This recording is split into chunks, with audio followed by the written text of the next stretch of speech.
So let's look at the next phase up. What will happen if your team isn't able to conflict well is that you'll try to move into the connector mode. They will start getting into arguments. They will come back to you and say, hey, can you please tell us what to do? We can't agree on a way forward. So it is paramount for you to be able to teach your team through adult learning theory how to conflict well so that we can move into this phase. We can talk a little bit about adult learning theory a little bit later. Okay, so let's look at the connector. In the connector, what we're saying is that your team is already capable of working together to figure out how to solve the problem. You need to then still make the key decisions about how to move forward. In this phase, you're still highly demanding, but now you're also conducting.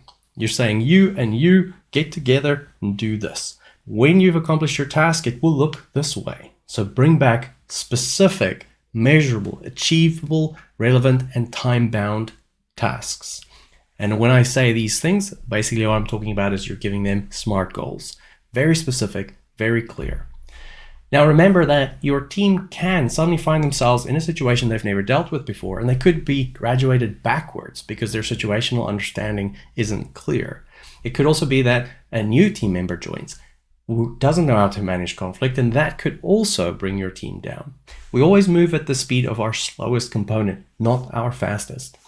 So even though you may be already in a connector mode with most of your team, if the situation changes, you need to be managing that situation proactively to ensure that your team knows what to expect from your behavior and that you are consistent with what you've put forward. Make sure you communicate the need to be able to change. And when you do change, let them know that you're changing for a reason, both ways. Hey, I'm seeing that you're very good at conflict management now. I'm going to change my behavior to be a little bit less directing and a little bit more conducting. Okay, so when we're talking about the SMART goals that you're going to be using at this level, we're saying as that we want to be very specific about what it is that the person needs to achieve. The clear and direct explanation of what the doing looks like. Measurable. How will you know that it was achieved? What measure will you be using? Will it be as a stakeholder, I agree that it looks like this. As a test user, I can see this. As a customer, I can see this. Being very clear on the specific measurements you're going to be using will allow the team members to understand fully what your intentions are, just like it was with the commander explaining the bigger picture. Achievable. It goes without saying, no commander ever gives an instruction they think will be declined, and also a connector shouldn't do that either. Whatever is asked for must be achievable. If you get into a habit of asking for things that are greater than what is achievable, people will stop taking them seriously. They'll start over buffering, they'll start padding their estimates.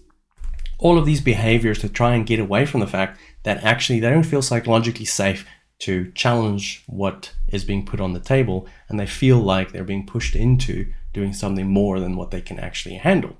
It's very important that you as a leader work with them to figure out what can be done and not to pressure them into doing more than they actually can do. Always create a way for them to be able to overachieve without you forcing on them the overachievement. Relevant. Make sure that it's clear for them how this relates to the bigger picture. How does this connect to the vision and the purpose?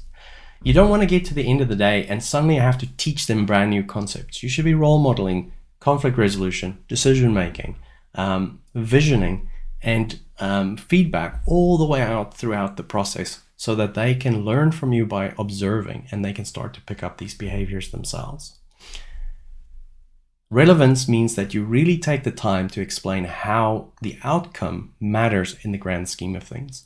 And outcome orientation rather than output focus is one of the key ideas here.